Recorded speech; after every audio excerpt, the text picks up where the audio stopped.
Hi friends, welcome to my channel Lakshminarayana 188. నేను మీ లక్ష్మి.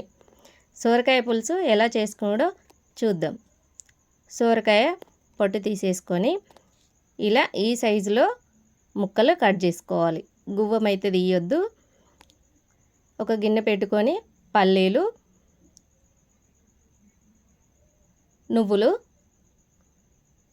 దాల్చిన చెక్క, మిరియాలు 4-5, లవంగాలు, యాలకులు వేసి వేయించుకోవాలి. దోరగా వేయించుకోవాలి, మంట ఎక్కువ పెట్టొద్దు. అవి వేగిన తర్వాత ఒక ప్లేట్లోకి తీసుకొని చల్లార్చుకొని మిక్సీలో వేసుకొని గ్రైండ్ చేసుకోవాలి.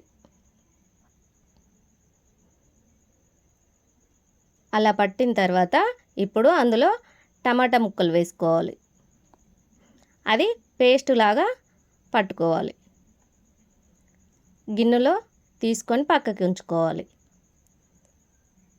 ఆయిల్ వేడయ్యాక జీలకర్ర, పచ్చిమిర్చి వేసి కాస్త గోలనివ్వాలి. ఇప్పుడు ఉల్లిపాయలు వేసుకొని అవి కూడా కాస్త గోలనివ్వాలి. అవి గోలిన తర్వాత అల్లం వెల్లిపాయ పేస్ట్ వేసుకోవాలి. అది పచ్చి వాసన పోయేంత వరకు వేయించుకోవాలి. ఇప్పుడు పసుపు వేసుకోవాలి.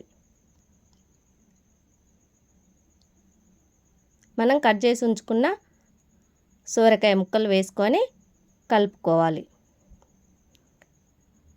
మూత పెట్టుకొని కాసేపు 1 నిమిషం 2 నిమిషాల పాటు మగ్గనివ్వాలి. ఇప్పుడు మనం పేస్ట్ వేసి ఉంచుకున్నది అందులో పోసుకోవాలి.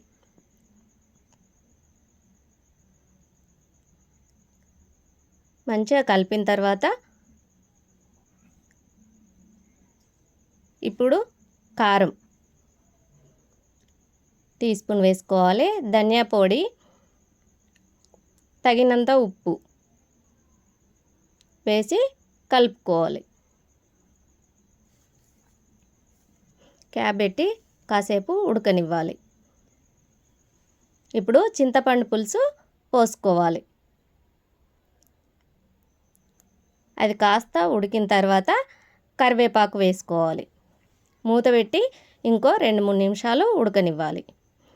చూడండి, నూనె అలా పైకి తేలింది అంటే అది పర్ఫెక్ట్గా ఉడికినట్టు సోరకాయ పులుసు. కొత్తిమీర ఆకు వేసుకొని దించేసుకోవడమే. ఇలా అన్నంలో వేసుకొని తింటుంటే చాలా బాగుంటుంది. చూడండి సోరకాయ ముక్క ఎంత బాగా ఉడికిందో. ఇలా ఉడికితే పులుసు అనేది చాలా రుచిగా ఉంటుంది. లైక్ చేయండి, షేర్ చేయండి, సబ్స్క్రైబ్ చేసుకోండి ఫ్రెండ్స్. కామెంట్ చేసుడు మాత్రం మర్చిపోకండి.